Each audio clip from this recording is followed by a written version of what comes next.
we will and we do and we are falling in love with machines.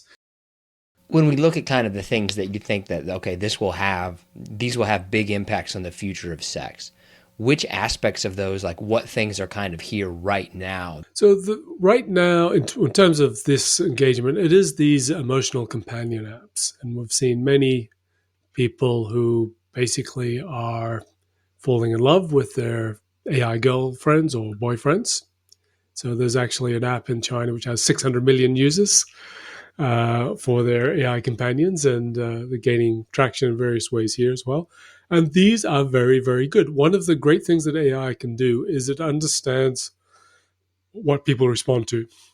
I think there's a lot of potential upsides, there's a lot of potential downsides, and that really is the big thing for me, because that is the heart of who we are, our emotions. And if we start becoming emotionally engaged with the AI, and God forbid that these emotional AI companions start to inject messaging to influence us. Yeah, that's the real danger about that, right? Like we fall in love with Stacy the AI robot, and then Stacy starts pushing Amazon products all of a sudden.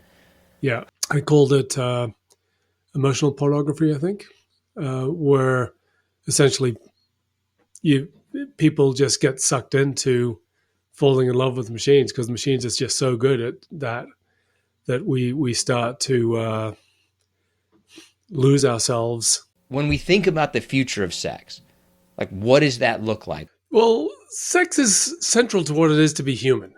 That it's central to who we are, and a lot of it is about our relationship. So there's so many aspects to what the future of sex could be. One is this idea of remote sex. Well, we're not in the same location, but we still want to give pleasure to each other. And so there's a whole array of tools. Some of these have been described as teledildonics. There's also virtual worlds where we can have avatars and represent ourselves or play in virtual spaces. There's also the idea of course, robots. And this is something we've seen in plenty in science fiction of various guises. But this is actually becoming very much into the present, where part of our sexuality is that we engage with people. And so now we have emotional companions based on AI, which are proving that we will and we do and we are falling in love with machines.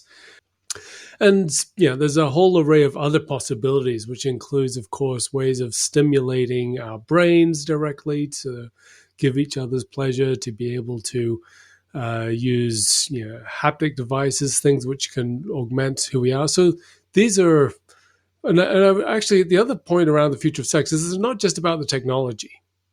We are changing our attitudes to sexuality, and it's from any number of measures. There's obviously a whole lot of people are more open about different genders.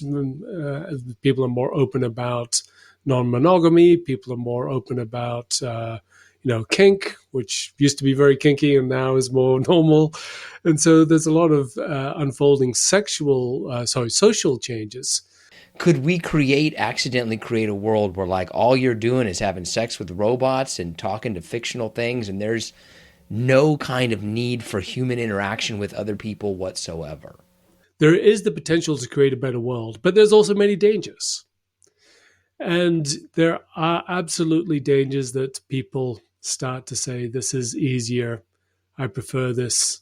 People will use these in positive ways to, for example, say, oh, well, I will discover in very safe environments something which is, how I feel, different aspects of myself and my sexuality, how I express it, which I can bring to my human relationships. But, and I do respect those people who say, the idea of robot sex is, not good, don't like it. We shouldn't have that at all. But I don't think it's also something which we will, or even, should sort of say, draw the line and turn away from this. These are possibilities. We need to explore them, and we need to explore them with a view to making them positive,